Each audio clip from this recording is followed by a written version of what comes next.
Hyderabad cyber team ఆధ్వర్యంలో దేశవ్యాప్తంగా 8 రాష్ట్రాల్లో ఆపరేషన్లు 52 మంది నేరస్తులను పట్టుకున్నట్లుగా సివిసిపి ఆనంద్ తెలిపారు. వారి వద్ద నుంచి 40 లక్షల క్రిప్టో కరెన్సీ, 47 లక్షలు సీజ్ చేసినట్టు తెలిపారు.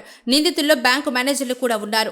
భారీగా క్రెడిట్ కార్డులు, బ్యాంకు పుస్తకాలను సీజ్ చేశారు. హైదరాబాద్ పరిధిలో జరిగిన 33 సైబర్ క్రైమ్లలో 3 ట్రేడింగ్, 4 డిజిటల్, 6 ఇన్వెస్ట్మెంట్ ఉన్నాయన్నారు. ఈ కేసులో 88.32 కోట్ల రూపాయలు బాధితులు కోల్పోయారని తెలిపారు.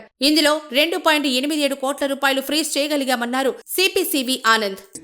బ్రౌజింగ్ చేస్తున్న సందర్భంలో అతనికి ఒక వాట్సాప్ గ్రూప్ తో తారసపడింది.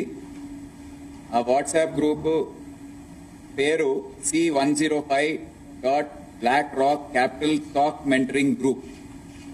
అంటే ఇటువంటివన్నీ చాలా గ్రూప్స్, చాలా ఇటువంటి వాట్సాప్ గ్రూప్స్ కానివ్వండి, టెలిగ్రామ్ గ్రూప్స్ కానివ్వండి ఏర్పాటు చేస్తున్నారు ఈ ఫ్రాడ్స్టర్స్. దాంట్లో ఇటువంటి విక్టిమ్స్ ని ఆకర్షించి దాంట్లో లాగుతున్నారు. సో ముఖ్యంగా అందరు గుర్తుపెట్టుకున్నది ఏంటంటే ఇటువంటి ఏది కూడా జాయిన్ కావద్దు. ఇవన్నీ ఫేక్ గ్రూప్స్. మిమ్మల్ని లొంగుపరుచుకొని దాని తర్వాత మోసం చేయడం అనేది దీని ఉద్దేశం. దీంట్లో ఎవరు కూడా ఇప్పటివరకు లాభపడలేదు. సో దీంట్లో అతను ఫస్ట్ అదంతా చూసి జాయిన్ అయిన తర్వాత అతనికి ఫేక్ కన్వర్జేషన్స్ ఉంటాయి. దాంట్లో మిగతా మెంబర్స్ కూడా అంతా ఫేక్ ఉంటారు.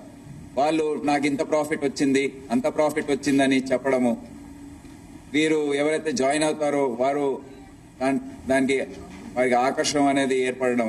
అరే ఆశ అంటే ముఖ్యంగా దీంట్లో గ్రీడ్, ఆశ ఏదైతే ఉందో అది మూల కారణం ఈ సైబర్ ఫ్రాడ్.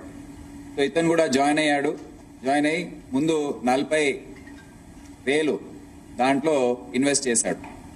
40,000 ఇన్వెస్ట్ చేసిన తర్వాత ఆయనకి ఇనీషియల్ గా కొద్దిగా ప్రాఫిట్ చూపించారు.